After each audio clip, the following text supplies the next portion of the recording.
selectmen want to come down and sit here?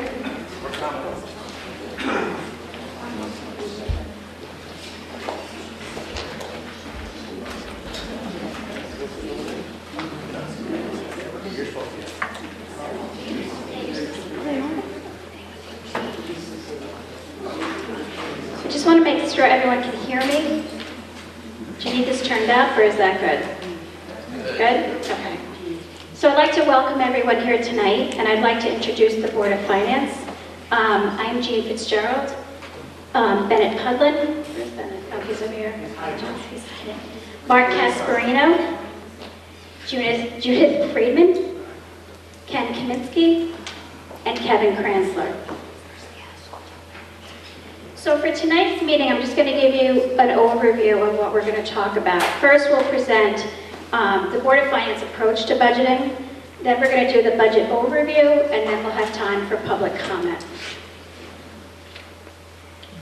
In terms of the Board of Finance planning for the future, this town has been very lucky that we have had leaders that have been cognizant of the fact that there are some unknowns that we have to prepare for. And we have had a very healthy undesignated fund balance to help us prepare for the unknown. So if you go back to the last hurricane, when all the other towns were waiting for reimbursement before they could do anything, we were lucky enough to be able to do the work and then get reimbursed from the state afterwards. So the Board of Finance wanted to continue that kind of legacy that has been presented to us. But in addition to that, when we started to look at the potential cuts that were coming from the state, we decided that we needed to create a plan that would make us, within 3 to 5 years, pretty much independent from the state. We didn't want to have spikes in taxes. We wanted to create some stability to your taxes, and we wanted to really create some kind of understanding of what you will be expected to pay. We know that the state is unpredictable. We know that the federal government is unpredictable. So we felt it was our obligation to try to work towards a forecasting plan to make things more attainable for the taxpayers. So that's what we've been working on. One of the things that we've really focused on are our expenditures as a town. So this, in essence, is what is being presented this evening. The total town budget is $83 million. That is an increase of 1.44 over last year's budget. The breakdown of the budget goes from, for the town, $24.9 million, which is a decrease in 0.01. For the Board of Education, it's a $58 million budget, which has an increase of 2.08. And that is where we come up with the 1.44 increase. So what goes into those budgets? The operational budget for the town is $18.3 million. That is a 0.20 increase from last year. We look at our capital projects. We have a very strong CIP program that helps us to plan for future capital needs. We fund that. We are keeping the funding level from last year, and that is $3.2 million. In terms of the reserve funds, $375,000 has been set aside for that. That is also level funding from last year. We have the health insurance funding, which is a decrease of 0.04, and it is a total of $1.9 million. The debt service, as it's presented, comes out to 1.17, and the decrease is 0.17. In terms of the Board of Education budget, if anyone wants me to slow down, just let me know. I'm from New York and I talk very quickly.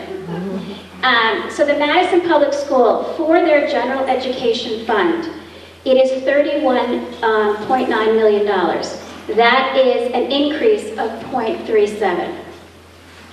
Special education is an increase of $10 million, and that's an increase of 1.37. The school facilities, $5.2 million, with an increase of 0.35. Plan and cycle maintenance, $359,000, with an increase of 0.09. The health insurance is also a decrease, $7.8 million, with a decrease of 0.02. Debt service for the Board of Education is $2.5 million, which is a decrease in 0.07.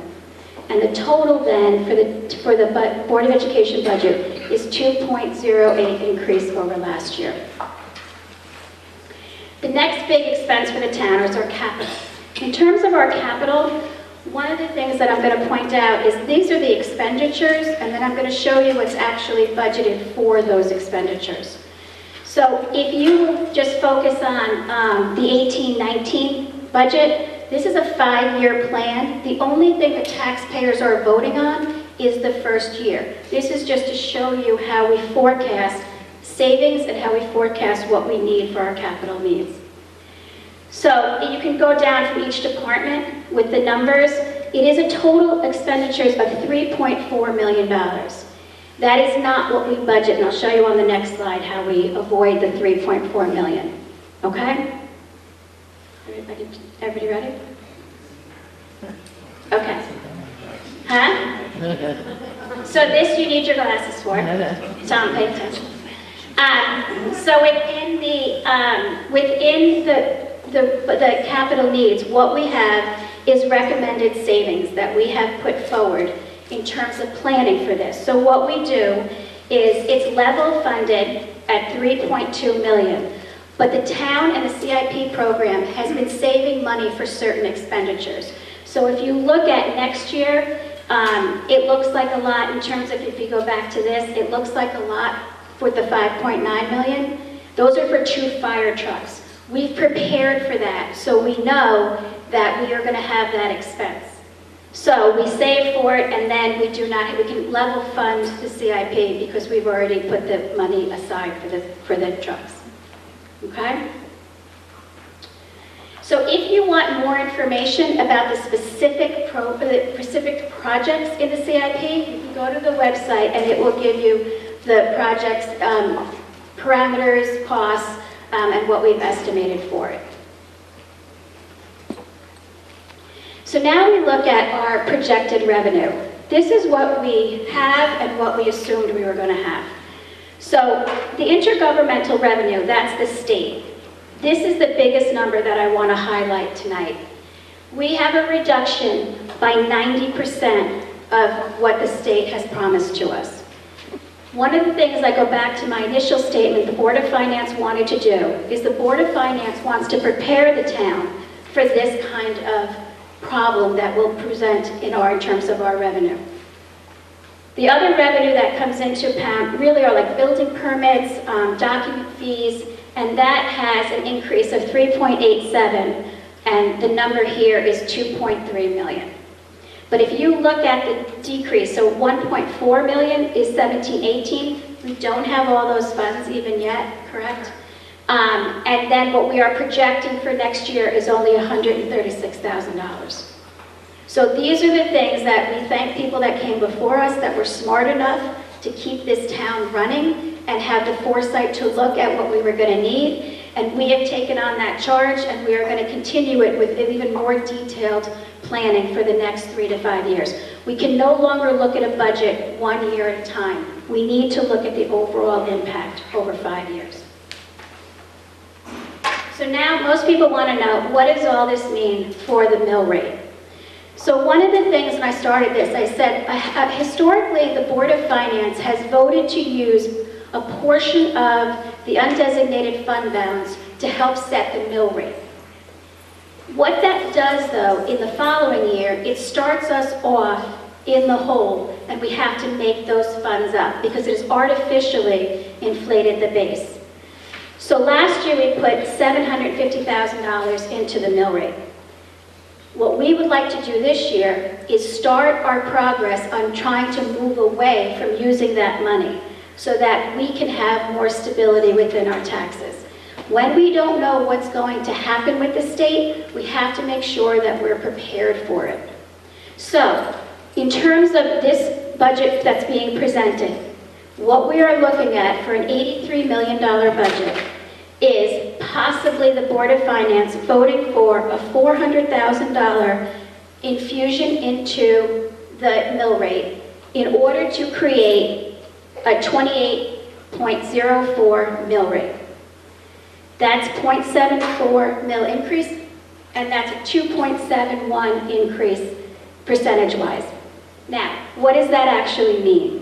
So if your house is valued at assessed at $400,000, that means your tax increase for next year will be $296 for the year, which breaks down to roughly $25 a month. So that's what the mill rate means to an individual taxpayer.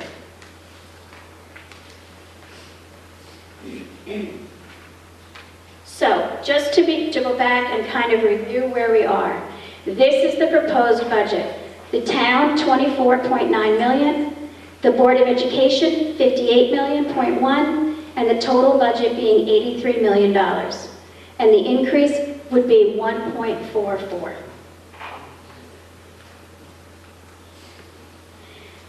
Referendum date is set for May 15th, and we just ask that everybody, regardless of what your vote is, we just want a really good turnout for the referendum. And now we will turn it over to questions or really public comment. If you want to come up and use the mic, that would be great.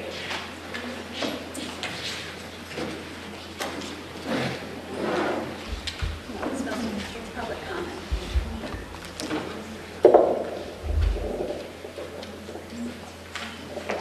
Yes.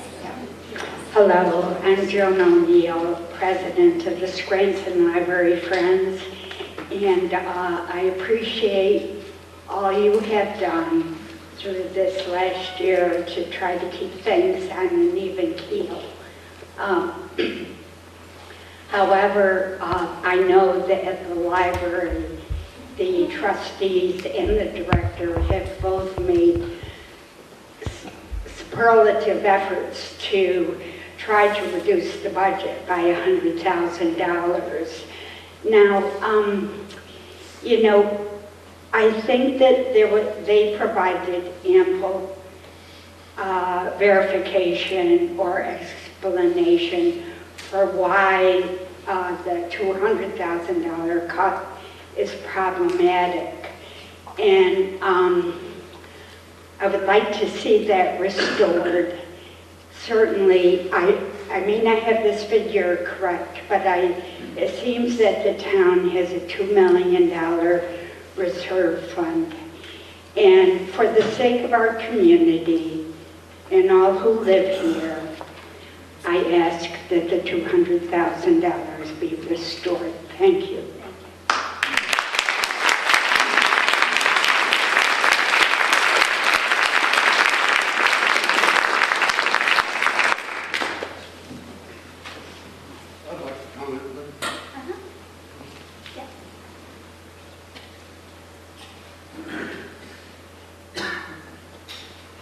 My name is Bob Ferrer.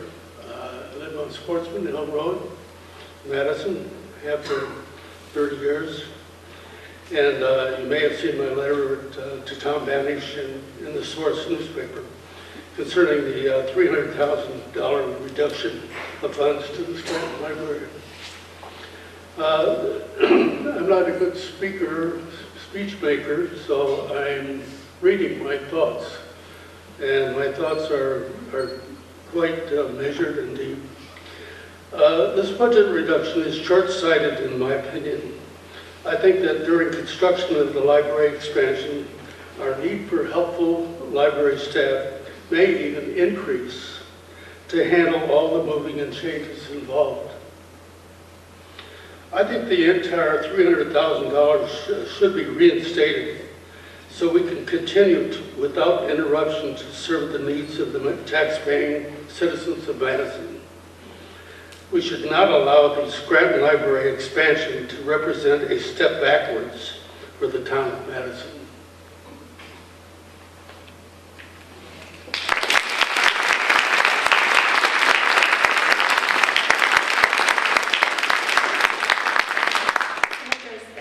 I just want to say, and I know this is not going to bring solace to people who are angry, and I understand that, but it is a commitment from the Board of Finance and the Board of Selectmen that when the new library opens, we will restore their base.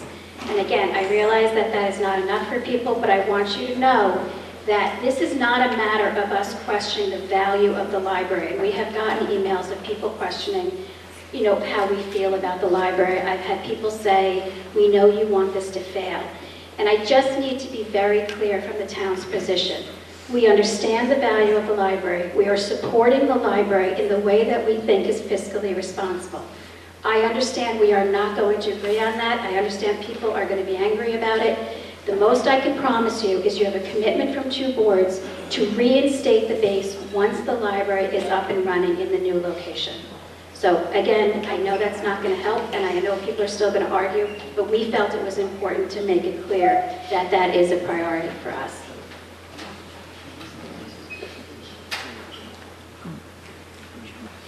Good evening. I think someone was waiting.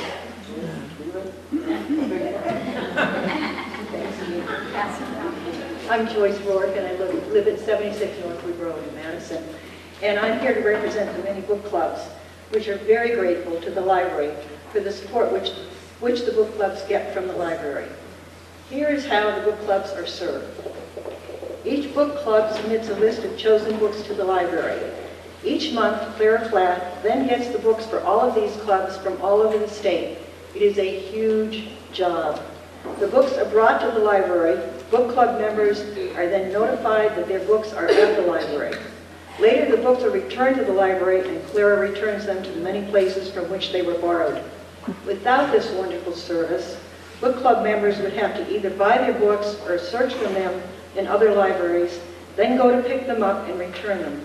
For seniors especially, this would be very difficult. I will read a list of book clubs, the members of which have been polled, and all of which are adamantly opposed to this huge budget cut for the library.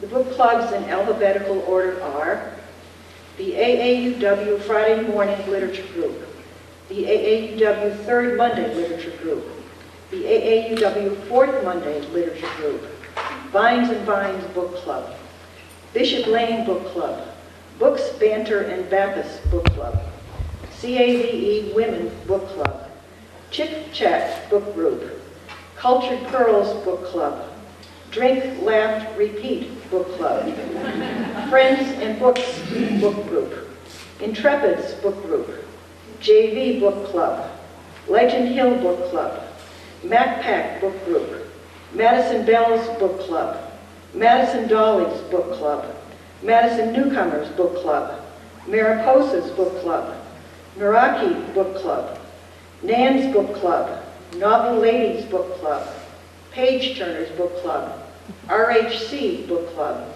Scranton Library Men's Book Club, Scranton Library Tuesday Afternoon Book Group, Scranton Library Monday Night Book Club, Strathmore Book Group, Teen Nutmeg Book Group, Temple Beth Tikva Book Club, Winter Club Book Group, Women's Club of Madison. These clubs represent a large group of people who want the $200,000 restored to the library budget. Thank you for your attention. Thank you.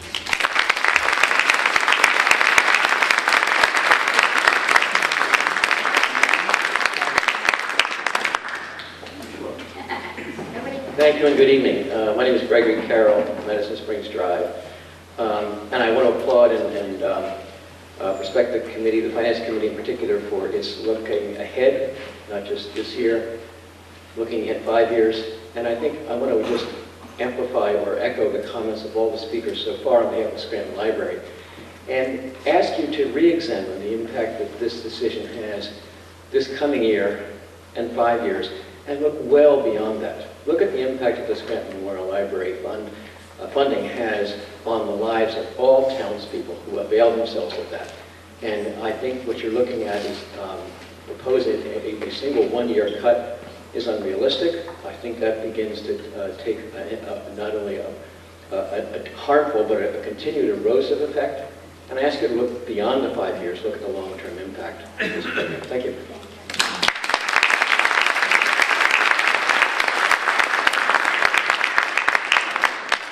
Hi, my name is Joan Walker, 39 Stepping Stone Lane. I'm here to request an increase in the library budget. I would like to see the return of the full $300,000 to the library. The voters of Madison made it clear that the library and its services it provides to them is a priority in this town. Just because the library is moving to temporary and smaller space does not mean there should be a reduction in services. I'm not sure how many of you moved or remodeled the building in the course of your business career. I've done it several times, and I can tell you it usually costs more, not less, during that time. The fact that the library slightly reduced their budget for the upcoming year shows how well the management team and the board operates. By making these draconian cuts, you've ignored the experts and the oversight boards, which I can only think is for someone's own agenda. I've heard it will cover the debt costs for the bond for no particular amount of time. That's not what the voters wanted. The voters voted to incur debt, not reduce services and programs. The town has chosen to wait on issuing the bond, so the fact that the money needs to be fronted from the fund balance should not impact the operating needs or funding of the library. I've heard one option floated to the library that they request to require the staff to take 12 weeks off for unpaid leave to make up for the costs. I kind of need to ask each of you, can you afford to take 12 weeks off of unpaid leave? Can you? No, I don't think so. Why would you ask the library staff to do that? Not in this town, we can't afford it. It's not lost on me that the increases of salary and overtime for the rest of the town employees are almost about $300,000. By cutting the library's budget by 25%, it allows you to say that you reduced the budget over last year. But at what cost to the community and to your neighbors? In making these cuts to the library, the workforce will have to be reduced, therefore the programs will be eliminated. The majority of this workforce are residents of the town of Madison, and you will be putting them out of the job, making them look for work elsewhere. Aren't we trying to keep and bring people to Madison, not drive them away? I'm asking for the total $300K to be put back into the budget. Rather than a 1.44% increase, it would be a 1.81 increase. That is still under 2%, which I believe the townspeople would think very reasonable. I think it's the responsible thing to do. It's why we elected you, to act in the best interest of all people of Madison. Thank you.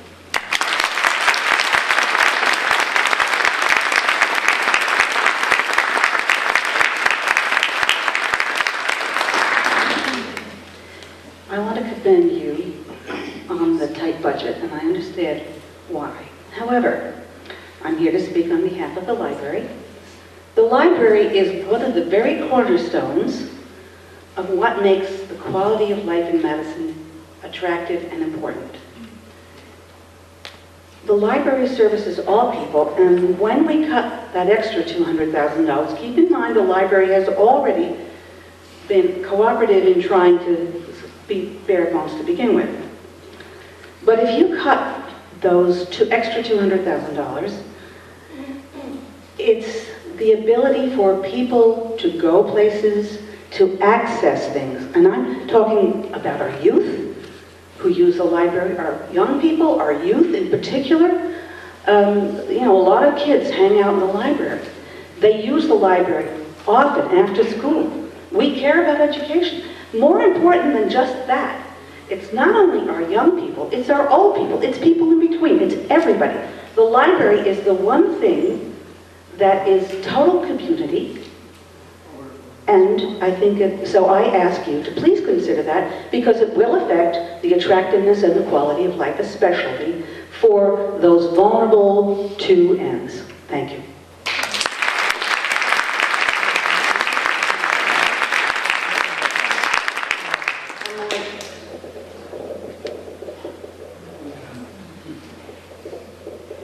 I even have flats on. I'm Maureen Lopes from Old Farms Road. I want to say that I went to the Board of Finance hearing, and I can tell you they spent a lot of time talking, more than an hour, about the capital program.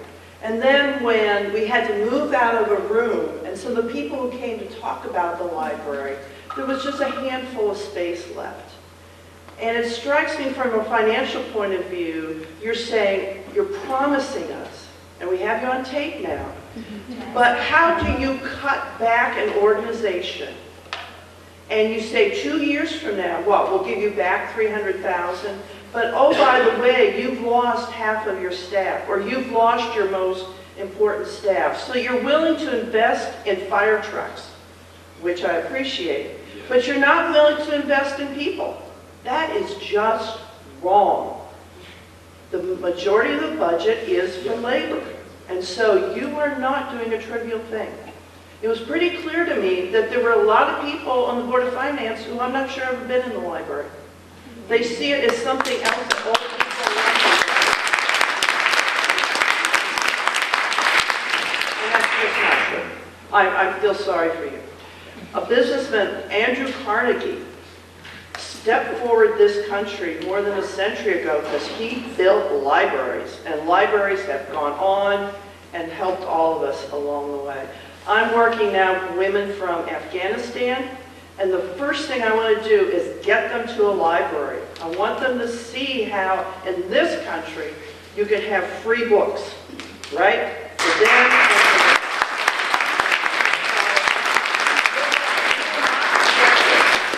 And I don't even care if you put back the $300,000. You will have already damaged the institution, and we will remember.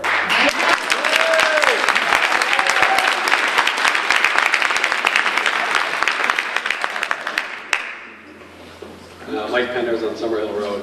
So above all else, we're talking about programs, but at the end of the day, we're also talking about employees. We made a commitment as an employer and as a town to give people a job. They're not lavish public sector jobs, high paying. So if you look at it from this perspective, all of those people are considering they're going to be out of a job, or a good percentage. How many of you feel that you might be out of a job? Do any of you? Feel like you might be out of a job? Happens all the time, yeah. Okay. I've been out before. In my organization, we just had another rework. We just had about 10% of our workforce get cut. Okay, so you can be empathetic to how the people feel? Of course. Okay. All right, thank you.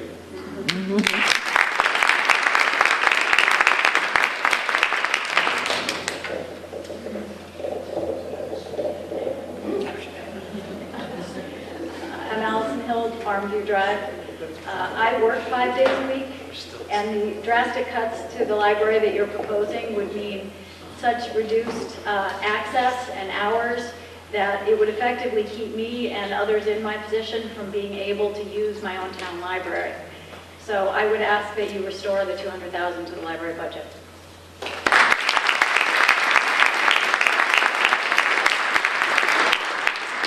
Hi, Paul Petrie, a 20-year town resident, family of 4, all frequent, long-time library users.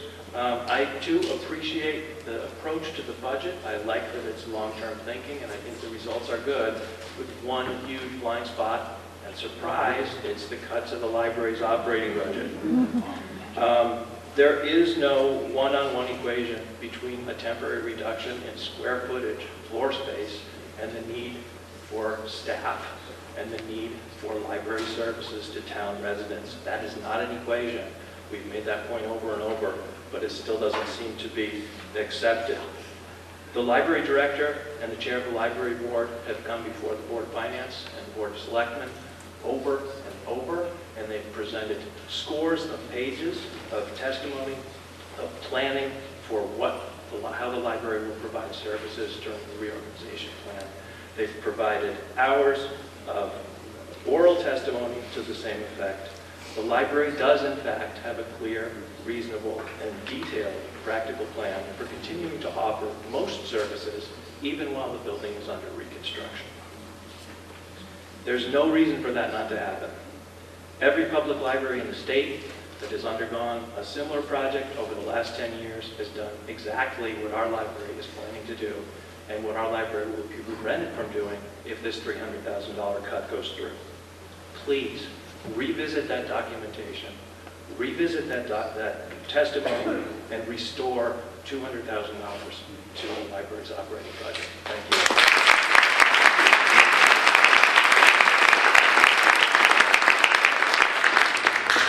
Hi, good evening. My name is Thomas Piazzo. I'm at 837 Boston Post Road. Thank you, first of all, for listening to the concerns of us, your neighbors, at tonight's meeting. I would again like to ask that the Board of Finance restore the library's budget for the good of the town and for the good of the library itself.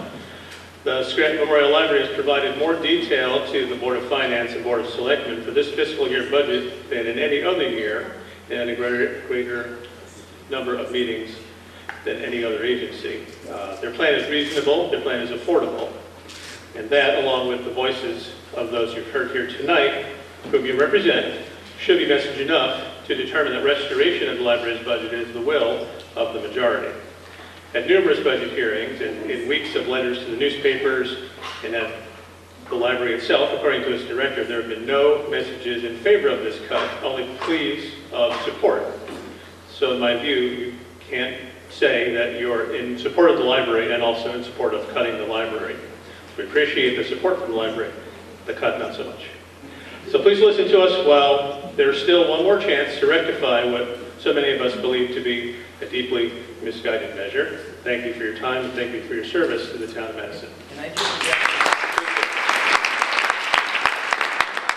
had said that you didn't see any of the...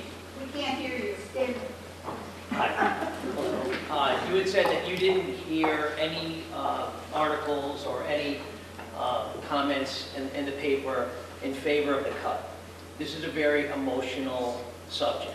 When you're talking to your neighbors in town, I've talked to a lot of people as well, and they have provided me with their feedback that they think this is a very reasonable thing to do for a library that is in the middle of a construction period. But is someone going to put their name in the paper and say, yeah, I'm for cutting the library? It's just not something that people are going to be comfortable doing, because they're going to feel like they're going against something that a lot of people like yourselves would feel was the right thing to do. So it's a very emotional thing, which is why I don't think you see a lot of people stepping up and writing those letters in favor of the library. But I've received many emails directly to me stating that, hey, keep doing, good work and maintaining a fiscally responsible methodology to your approach. This makes sense to me. There's libraries in Guilford and Clinton that people can use during the construction period. It's a very temporary thing that we're going to be going through so that we can focus on the new library and the construction of the new library. So yes, although you may not see it in the paper, we do get that. I personally have received feedback from many, many people that say that this is something that they would be in favor. Thank you for sharing that. I don't want to sound disrespectful, but if this is an opinion that people are ashamed to make public, that might also inform you as to the will of the majority.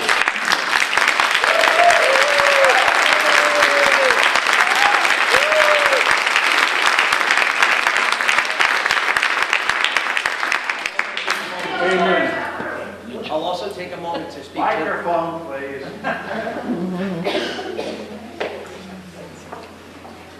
I'll also take a moment just to speak to the majority, because if you think about the number of people that came out and voted in favor of the library, the other thing, and this is an opinion of mine, when we make a decision of this magnitude for the town, where you're going to be putting a $9 million bond to the reconstruction of a facility like the library, which is a very important building within our town.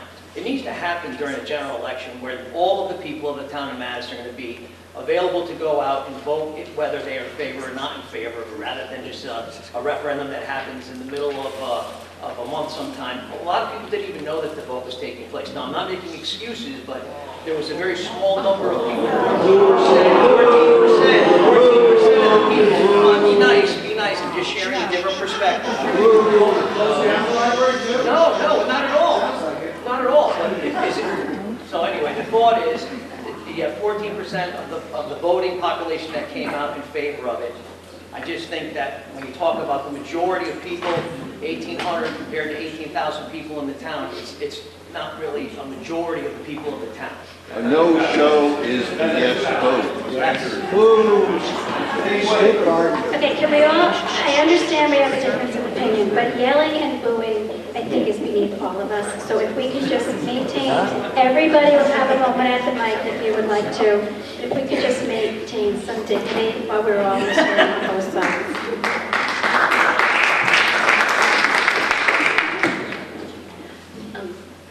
in favor of the library, but this is taking a little bit different angle, and it has to do with the budget overall.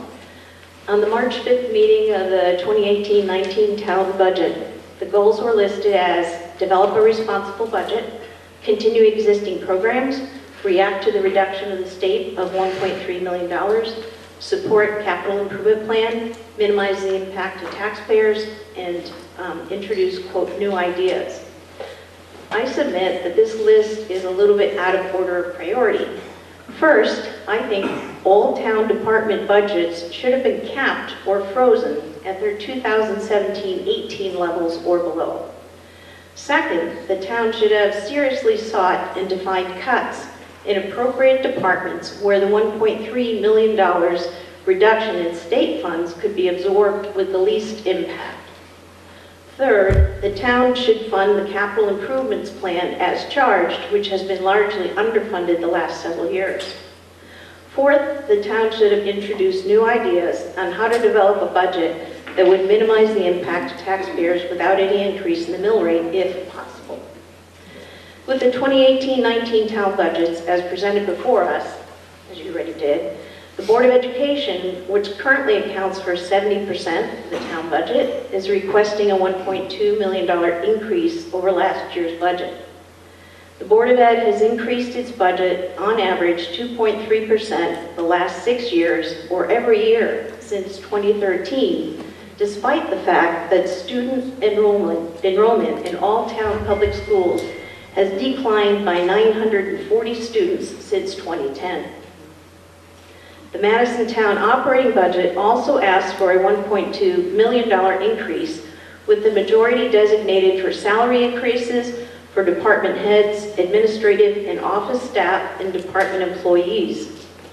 The police department, the highest funding for any individual budget under the town other than the Board of Ed, submitted a $93,000 increase to its $3.3 million budget for increases to wages, overtime, and holiday pay for police services in a town which, thankfully, does not have to concern itself much in the way of serious crime. It can be politically unpopular to address the bulging budgets of the schools, police, and other local department services. Some might suggest that in doing so, one does not support the men, women, and children in the town, but nothing could be further from the truth. As a veteran of 28 years, I served my last 5 years directly under the Secretary of the Air Force as a legislative liaison on Capitol Hill. In that capacity, I saw firsthand the huge amount of waste in taxpayer dollars in padding the Pentagon budget that could be significantly cut without any overall negative impact to our defense or national security. Employee pay and benefits in the public sector should mirror the sacrifices made by employees in the private sector. Government employees must shoulder more of the burden of paying into their pension contributions, health insurance, workers' compensation, and disability insurance, just as those who work in the private sector have been required to do for decades, and wage increases should not be categorically rubber-stamped. I strongly urge the people of Madison to reject the current proposal for what it is, budgeting by status quo. The status quo method of operating and budgeting is neither appropriate nor sustainable. The proposed 2018-19 budget serves to pass the buck of cutting costs onto the generation of tomorrow. Now is not the time for increases. Now is the time for cuts. We need leaders with a vision, who think outside the box, who are entitled to no one. I encourage the Board of Selectmen, the Board of Finance, and the Board of Education to go back and reevaluate the budget across all departments, positions, and programs, and come up with a budget that is truly responsible, practical, sustainable, and appropriately addresses the fiscal reality in which we live today.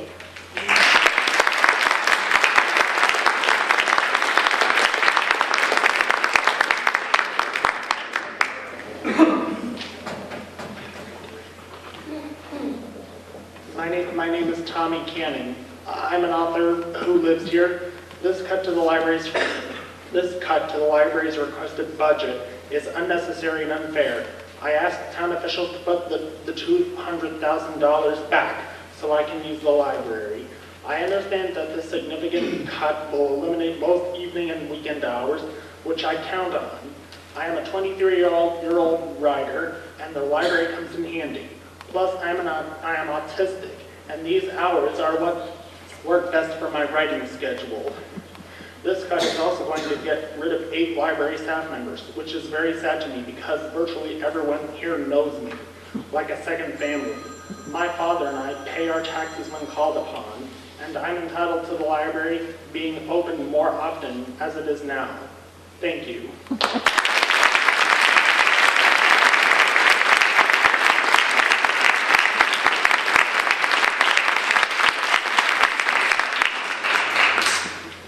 My name is Laura Downs, 54 Quarry Ledge. I have worked at the Scranton Library for nearly 7 years. I am currently a substitute, working several hours a week or a month as needed. I also participate in our statewide roundtable of business librarians, which promote partnerships between libraries and local businesses. I have been hopeful that there will be a place for growing partnerships in the future here in Madison.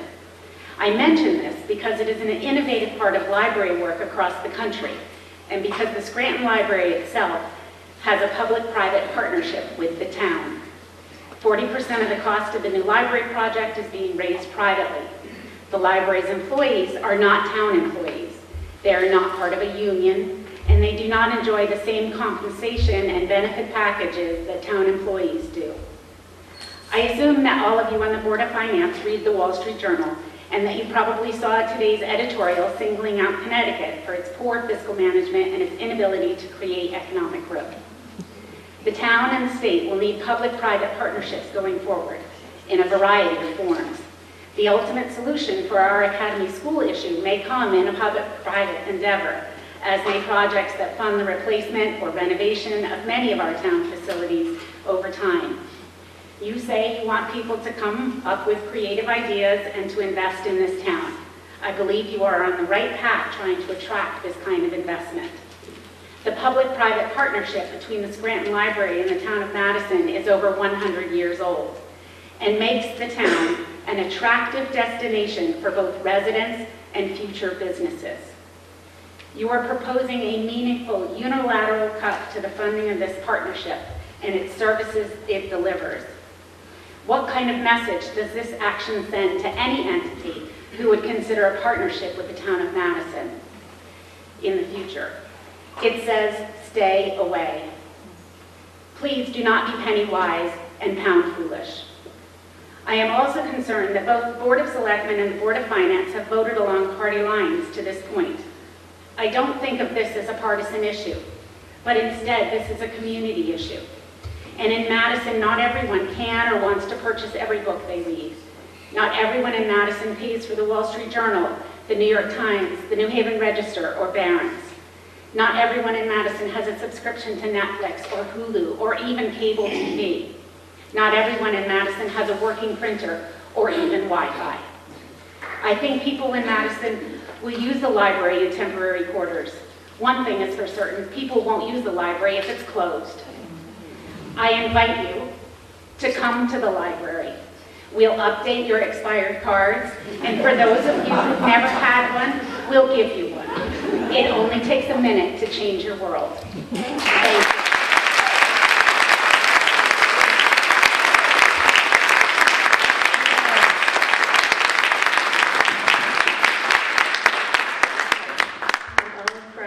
Drive.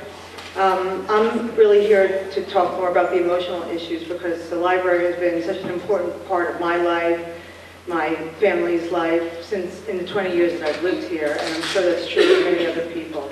I belong to a book club, I've taken my son to story time, and again, that's true of all the friends that I have. The library appeals to people young and old, Democrats, Republicans, or independents, rich and poor. It doesn't discriminate. You can come into the library and use the bathroom and you won't get arrested. You can bring a cup of coffee into the library. It doesn't matter what your religion or race is, you are free to use the library, and it's a very important part of our town And it does serve to demonstrate how important the community is to the town leaders, and I really feel that you should maintain the budget. Thank you.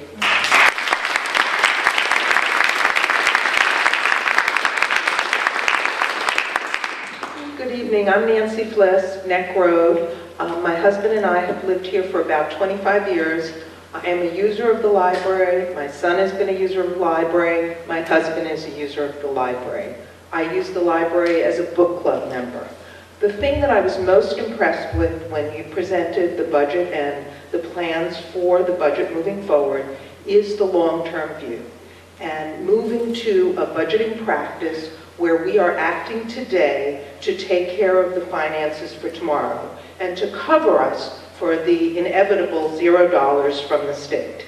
I think several people have discussed the reality of the long-term impact of this short-term cut on the budget of the library.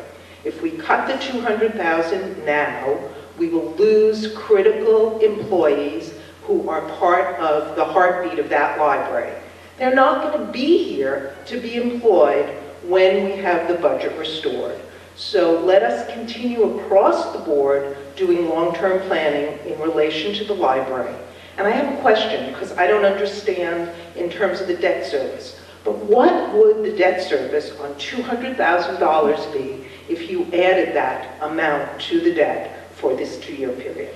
So I think there's been some misinformation out there, and I know Joan referred to it when she came up to speak. At no point did we say that the cuts were going to cover the debt service. There were emails that went, I know, let me just finish.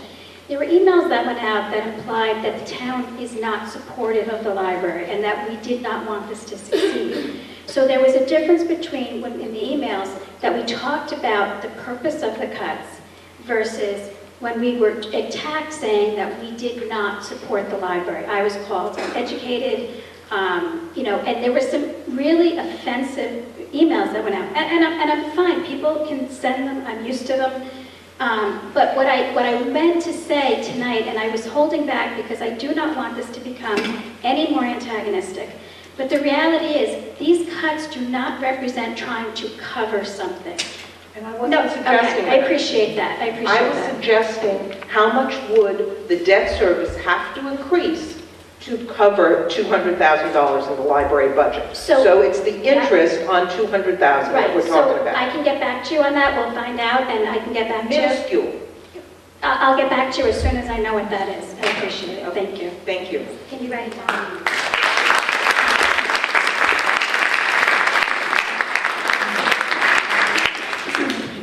My name is Lori Rutherford.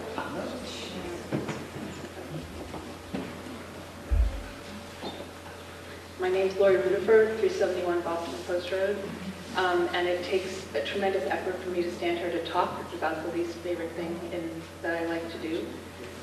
But I am struck, the library is the great equalizer in town. It is the only place that everybody can go and do what they need and get what they need from this institution, this beloved institution in this beautiful building. I'm struck, I think your name is Ken, I'm not sure.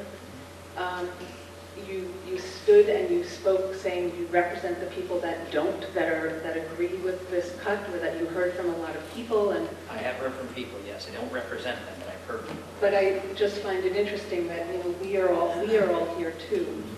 I don't, we can count the number of emails you got. I kind of wonder about the value of. It's easy to send an email and it's easy to sort of say, good work, but what is missing here is really a dialogue. And the thing that I'm frustrated about, it's not that you haven't been responsive, because I know there's been responses to the email, and I apologize to you if it's been offensive, but there really hasn't been a dialogue. It's been some of us feeling things, talking about things, putting things together, just trying to sort of reach out and get information back, trying to have you understand things, and it just feels that to me, it looks like the decision has been arbitrary. I know there's been discussion, but it's this 300,000 and that's that. It doesn't seem to matter how many people stand here. It doesn't seem to matter. And we moved here. It's a small town. We moved here thinking it wouldn't be sort of like New Haven in that way. And it's been a frustrating experience. So restoring the cut, I appreciate that, but the truth is, 54% of the programs that are being run are going to be lost, eight staff members are going to be lost, and the hours are going to be decreased. So restoring something, I know people have said this again and again, but restoring us to where we were now, later, we're going to be behind then. So I just ask you, you are us, we are you, we all live here. I ask that you listen, just listen to some of what's being said. Thank you.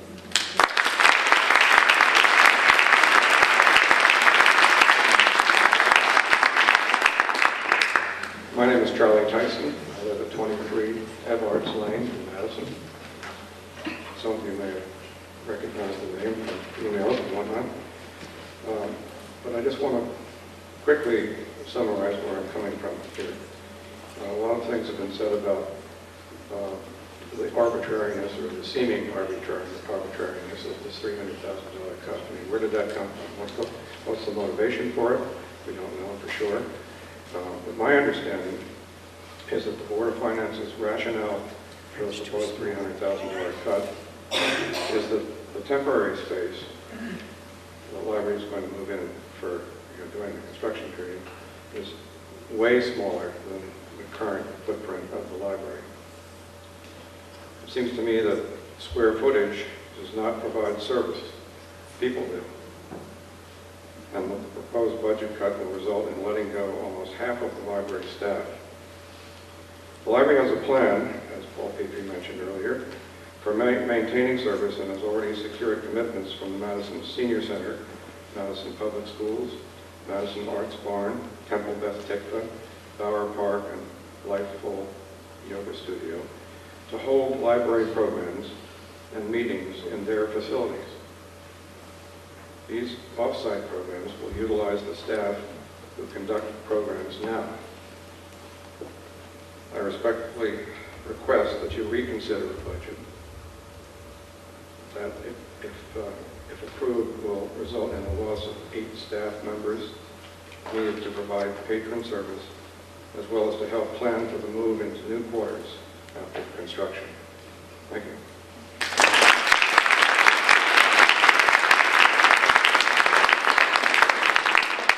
Hi, Owen Charles, 5 Nichols Hill Drive, Madison. I think you've heard tonight from a lot of people who care deeply about the town of Madison and about our library.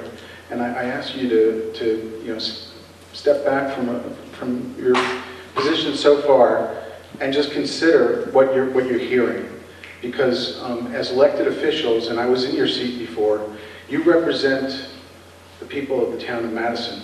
Now that doesn't just mean your friends or people who contact you on email, but all of the voters and all the people who come out to a public hearing to express their concern. And you're hearing a lot of heartfelt concern. I ask you to not be dismissive of it.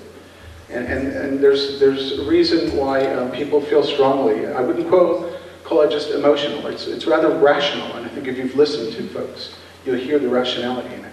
I would add to that the fact that making Madison a great place, making it a desirable place to live, will only help us financially in the long run by keeping this a desirable place where our house values are maintained and increased. And I came from a town on Long Island where they had excellent libraries, and I worked in the library, my mother worked in the library, and my brother worked in the library. And the fact that we had excellent libraries there made the town just a quality place to live.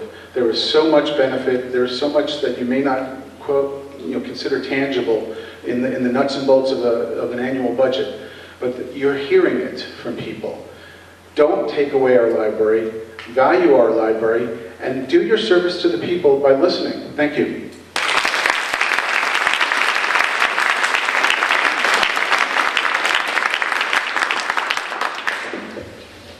Good evening. Phil McPherson from Everett's Lane.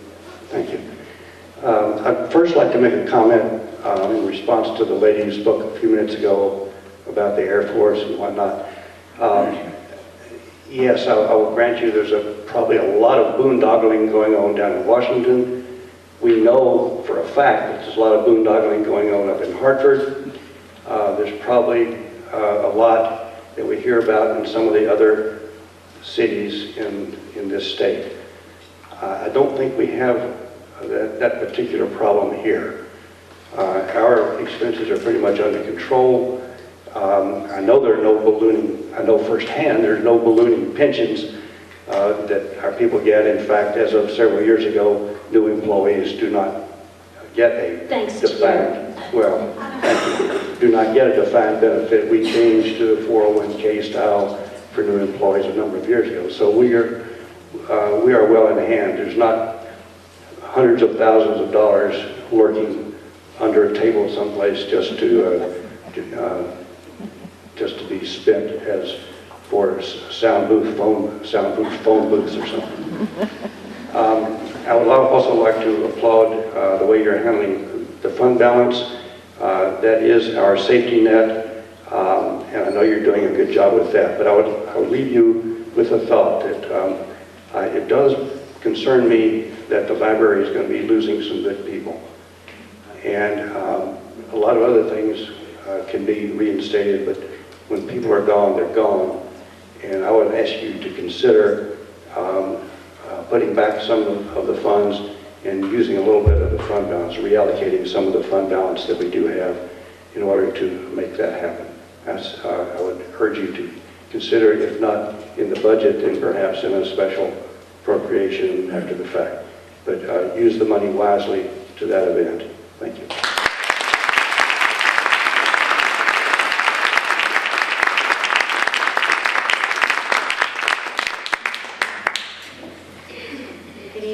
Wiles, Lynched Road. I'm here tonight because I'm concerned about the impact this cut will have on the youth of our town. So I'm appealing to you tonight as a parent, because 2 years in the life of a young person is a very, very long time. The cut in library hours will undoubtedly result in the cut to youth and teen programming at the library.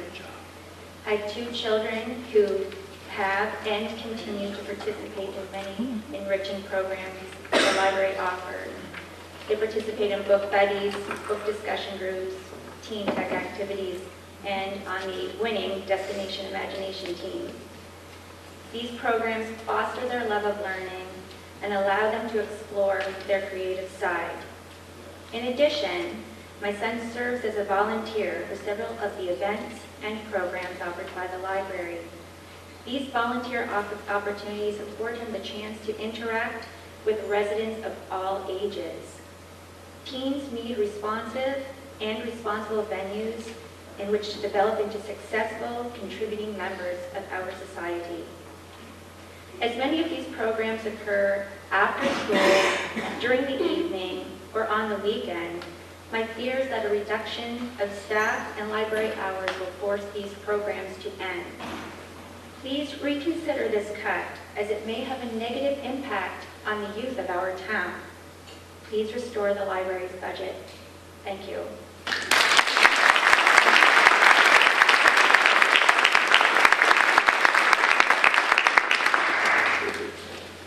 Good evening. My name is John Dickey, 31 Bartlett Drive, Madison here. Been a resident for roughly 42 years. When I look at a budget and the budget process, I come out of finance, and I look at the whole picture. One of the things that I see here is Terry Vanderdolen mentioned that we are down 940 students. That's a 26% decline. The town has used the terminology, dwindling numbers. That's not dwindling. There's not an operation here on Main Street that could stay in business with those kind of numbers. If I remember, the Board of Education last year purchased some property up in here.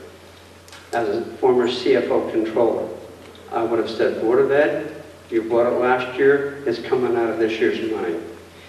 Had you people stood up to the Board of Ed and told them you're not going to get an increase, there'd be more than enough money to support the library. So as far as I'm concerned, you were out of control and not longer getting that Board of Ed under control. Another thing that I see coming down the road is the teacher's pension. State is severely under-budgeted for that thing. They haven't put the money in. Part of that's going to roll back to the town of Madison. We know that. And you try to forecast going on several years.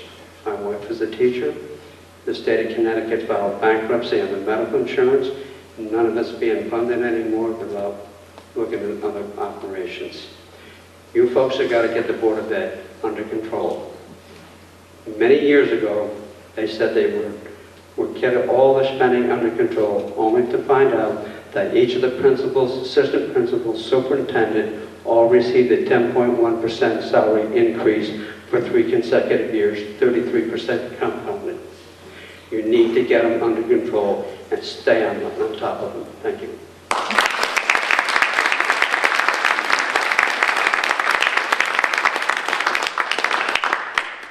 Good evening. I'm Stan Pinover, 31 Everett Lane. First comment is I'm glad I'm on this side of the mic. I appreciate what all your efforts are on our behalf. I also have my comments because I think of it this way. What are our priorities? When we look at the library, we talk about the library, we're talking about building a new library. The voters talked, maybe it was 40%, but I've seen a lot lower for okaying the budget than 40% in this town. And also, if you look at the priorities of what's going on with the library, yes, the town's investing $9 million for the library. The library is raising $6 million from private sources. I have a little piece of that. They've gone past the $5 million mark. We have another $1 million to go. But that's only a small part, because what the library is people. And by this cut, you're cutting people. Gene says very nicely that when we get back to the size that we want, we'll get the money back. And when we get the money back, no, we're going to get the people back. And look at priorities. I look at what this gentleman just said in regard to the Board of Education. You took $200,000 out of their budget and put it in the library, they wouldn't miss it. Okay? And last one I think about, I had a nightmare. Nightmare for this town. Because on the western side of town, we have a building called Academy. Was it 2004? It's been empty. I feel sorry for Tom and on staff trying to find consensus of what to do with it. And I think about 2 years from now, we'll still be looking for consensus of what to do with that building. We'll have a brand new building at the other end of town, and not the people who staff it, they'll be working part-time. I hope none of that comes about. Thank you.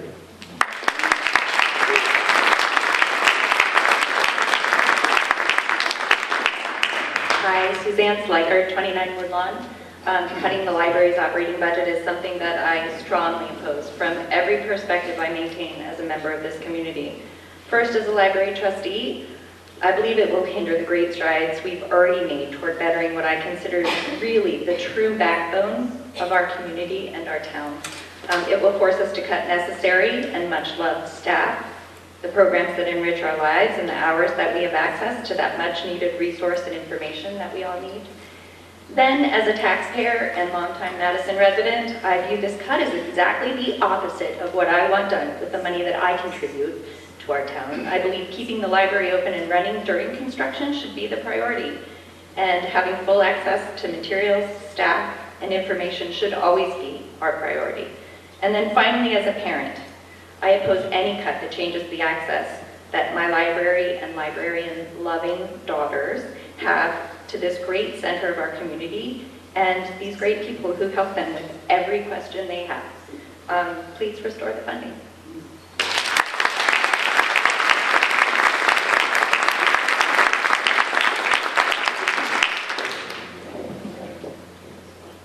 Hi, my name is Joelle Rubin. I live at 18 Party Place. I wasn't planning on speaking tonight. I don't like to speak publicly, but one of the gentlemen before me mentioned the intangible benefits of a library, and I wanted to offer my perspective. I am a renter, but I want to buy a house with my family in one of the towns on the shoreline. We would ideally like that to be Madison, but we're still in that process of figuring out what town is it that we do want to live in. And it's true, a library will play an important role in the decision that we make, the quality of the library, the services that it offers, the feeling of being there. But more than that, we're also looking for a town that actually listens to the voice of the people who live within it, and that's going to also play a big role in the town that we ultimately choose. And I want you to take that into consideration as well. That this does extend beyond just the library that's been speaking about right now, but also the voices that I'm hearing, the vote that's been had. This seems to be in direct conflict with that. I want you to also consider, for a family that comes to Madison without ties to this community, who has 2 full-time jobs, who has a child who's not yet school age, Madison can actually be a fairly isolating town. And the library has actually been one of the most visible and open places for my family, for myself, my husband, and for our child who has special needs. It's the kind of place that makes us feel that we can settle down here and establish roots here. And I implore you not to do anything to take that away from us. I ask you to restore the $200,000. Thank you.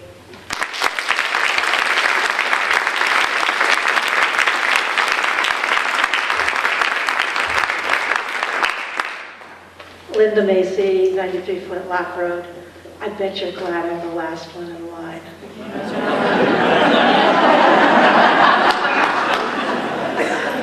I know serving on boards. Serving on boards can be a thankless job sometimes, but I really think that libraries are one of the things that give towns good ratings, which then, of course, affects our real estate values. So it's not just an emotional thing, it can be a monetary thing. I'm a member of a book club. Do you have any idea how many book clubs are served by the library?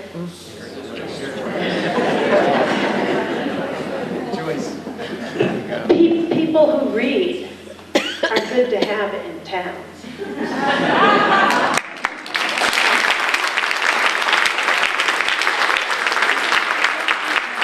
So, some people, I was listening, some people said they didn't think you use the library a lot. Raise your hand if you use the library at least once a month. Keep them up if you use them at least once a week.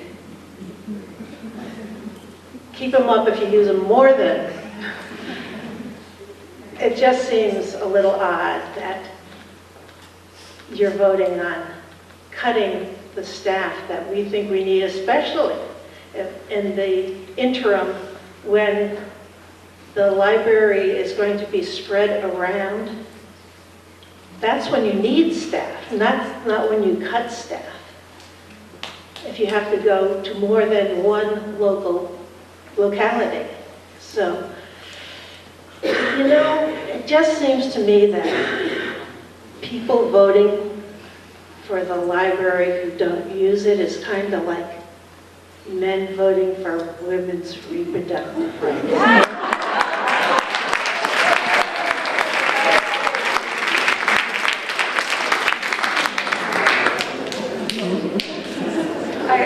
I have, as Tom Manish knows, I've become a big fan of the democratic process, and I am so amazed by the input from everyone and the variety and the depth and the insight from all of these various people. And I know this was called a hearing, and I just want to make sure, because I've been sitting right up here and the body language, I'm not sure, you know, because I feel like the decision has been made and there's no plan to respond to what you were hearing. Is there? Tonight? But, I mean, that you would change anything based on what you're hearing tonight. And like I said, the body language, I'm thinking, what else could melt your hearts? You know, a peace pipe, a shot of, you know, scotch? Because, you know, this idea again and again about the democracy and being responsive. And I hope that is finally what wins the day.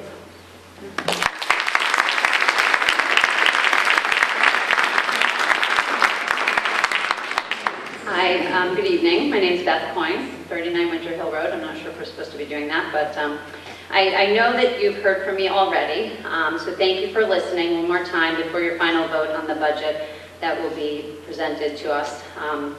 I'm sure no budget this year has been talked about more than the library budget, and I thank you for that. I thank you for your time and consideration. All times that we have spoken with you, you have treated us respectfully, and I hope that you have enjoyed that same consideration this evening and moving forward. The main reasons that have been shared with me that led to the decision to make such a significant cut to the library's operating budget were the 63% reduction in space for the temporary space and what has been called the clear lack of plan, or lack of a clear plan, sorry. So as not to appear argumentative, I just want to simply and calmly state that there is and always has been a clear plan for the library. There have been assumptions made about the plan because of the temporary location, and that those assumptions are just not true.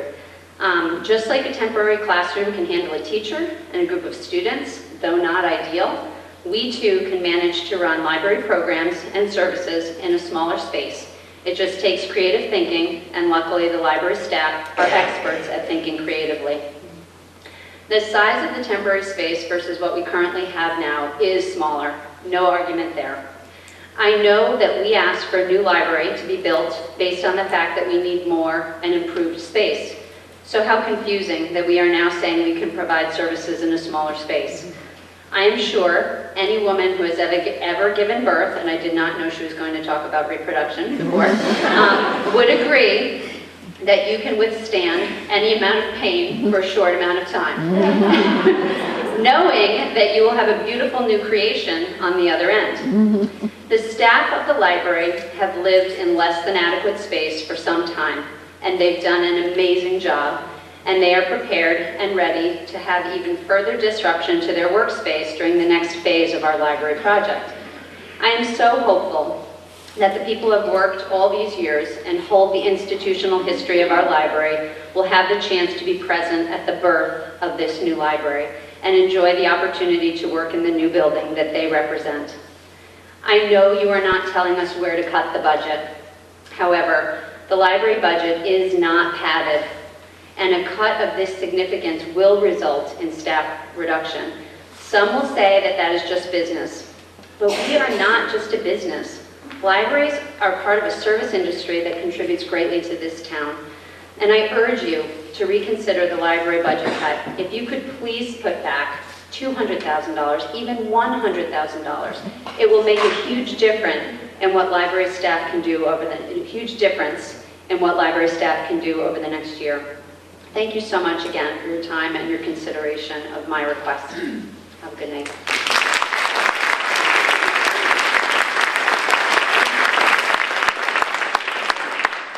My name is J. Keith Luckenbach. I live at 21 Tibblesbridge Road in Madison, way north of the circle. Acclaimed writer Ann Herbert once opined, libraries will get you through times of no money better than money will get you through times of no libraries. With this in mind, thank you. With this in mind, I quickly want to point out the money budgeted to the library vis-a-vis the entire town's 2018-2019 budget.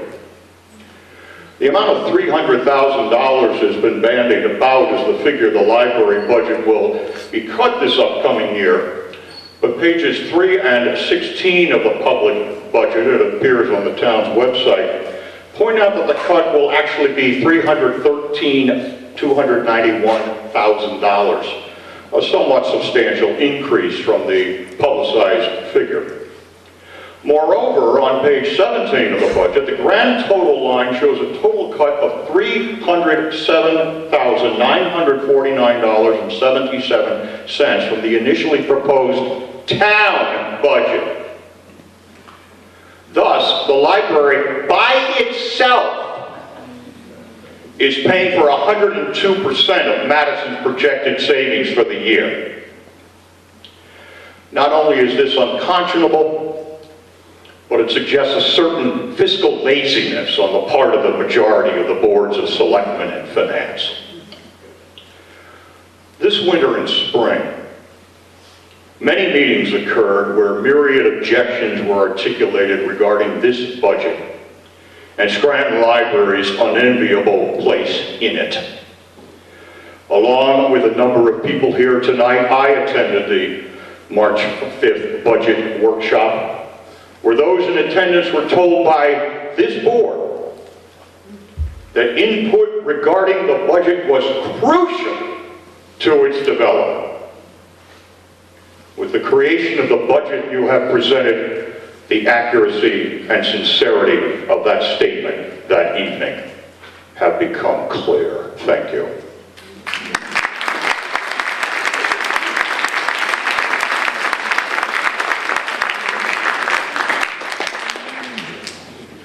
Susie Carroll, Madison Springs Drive, 29 years. I applaud your work. I applaud everyone here who came, and especially those people that were brave enough to get up and speak, because personally I'm a wreck. I wanted to know if it is possible to ask for you to stand up, give your name, and tell us where you stand individually on this.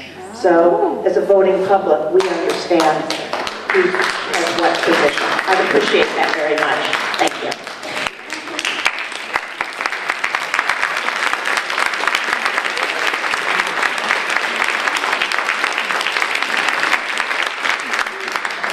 Our vote is in our minutes when we moved it to the next step, which was this. It would be fabulous if you read that out. Okay. So I can tell you what that vote was. I cannot tell you what the vote will be after that. That was done before the public hearing. So I can certainly tell you it was 4-2. It was not down party lines. So that's what I can tell you from the Board of Finance position. Can you tell us? I want to know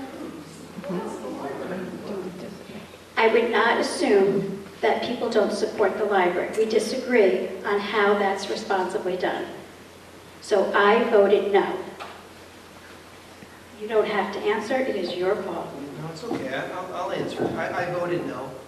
And that's all right, it's in the minutes as to the reasoning why. So I have no problem with making people aware of that fact, so. Anybody else want? Yeah, I voted no as well. My name is Mark Casparino, 43 Hammonasset Meadows. Hi, my name is Kevin Kranzler. I also voted no on the vote as well. And I have had multiple conversations over the course of the last 3 months, and I guess my thoughts are, I don't want to get too deep into it because I've spoken to people, again, over the last 3 months. I've had multiple conversations. I've been to the library multiple times. I've expressed my opinions multiple times. And I'm happy to have any individual discussions with anybody. I don't really feel that I've expressed myself consistently over that time period, and I am, feel comfortable with my vote. Thank you.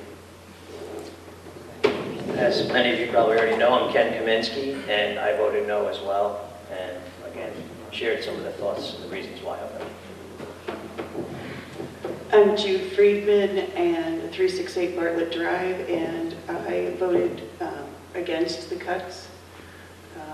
And I just applaud this democratic process. I love hearing people come forward and express themselves. We all do it.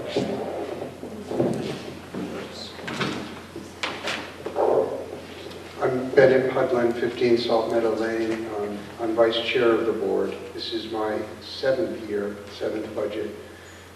I also voted against the cuts, and I am very impressed with what happened here tonight. I think this is a great outpouring of civic commitment and caring for this town, and I applaud you. I can't recall any budget hearing that has evoked this much passion from the citizenry, and I'm moved by it. I intend to, again, move tonight when we vote on the budget that we restore the funding.